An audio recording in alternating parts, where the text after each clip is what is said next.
Del apellido Rulfo se debió a una cara petición de la abuela María Rulfo, pues en su familia habían sido 7 hermanas y un solo hermano que había muerto soltero y sin descendientes varones.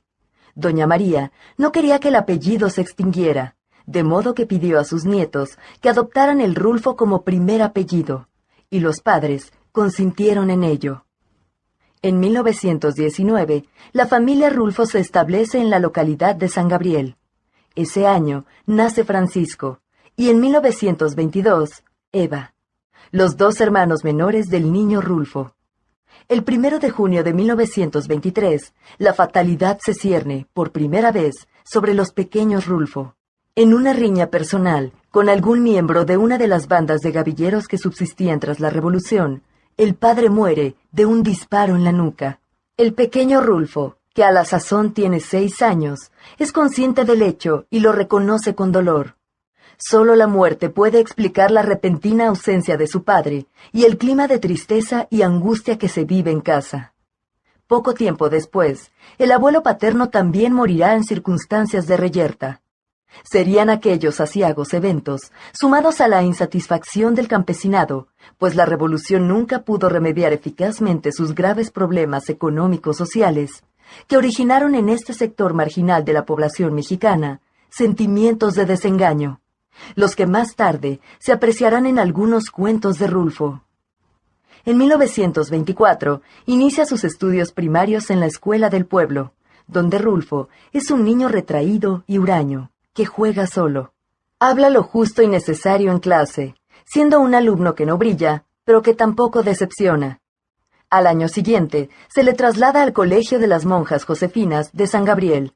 Ahí se le inculca el amor a Dios y a las imágenes católicas. En 1926, estalla la Guerra de los Cristeros, un conflicto de sesgo político-religioso que afecta profundamente a Rulfo por sus escenas cotidianas de violencia. Sucede que por ese entonces se aplica la Constitución mexicana, en la que se dicta que debe haber un cura por cada 10,000 habitantes. Los sacerdotes cierran las iglesias y dejan el culto cerrado. El pueblo, contrario a la medida, protesta primero con boicots de distinta forma. Después se levanta en armas y se va a defender lo que llaman la santa causa de Dios. Rulfo comentaría al respecto. Entonces viví en una zona de devastación, no solo de devastación humana, sino devastación geográfica. Nunca encontré, ni he encontrado hasta la fecha, la lógica de todo eso.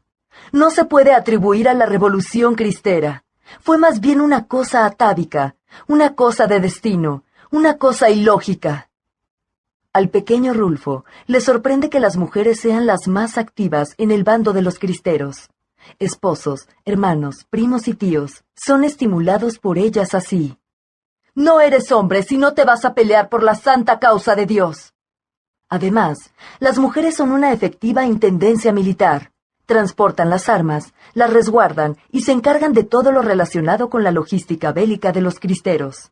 La contienda entre cristeros y federales se caracteriza por el saqueo y los incendios.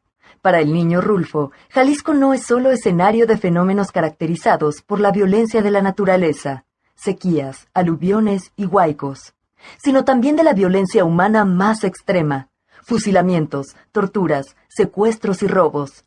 Crece, pues, en un contexto muy agitado y violento, donde las reservas de generosidad y compasión parecen agotadas. Estas imágenes que va interiorizando agudizan su sensibilidad junto con la literatura a la que se ve tempranamente expuesto. En 1926, en plena contienda bélica, el cura de San Gabriel, Irineo Monroy, traslada su biblioteca a la casa de los Rulfo. El pequeño Juan descubre por su cuenta los libros que ha traído el cura, un amante de la literatura exquisita. Los poetas del siglo de oro español, Garcilaso, Quevedo, Fray de León, Góngora y Lope de Vega, son las voces que acompañan la soledad del niño lector, quien estimula también su imaginación con Víctor Hugo y Alejandro Dumas. Antes de la muerte de su madre, acaecida en 1927, Juan y su hermano mayor, Severiano, son enviados al internado Luis Silva de Guadalajara, la capital del estado de Jalisco. La desolación y el dolor que le producen la muerte de su madre son irreparables. Las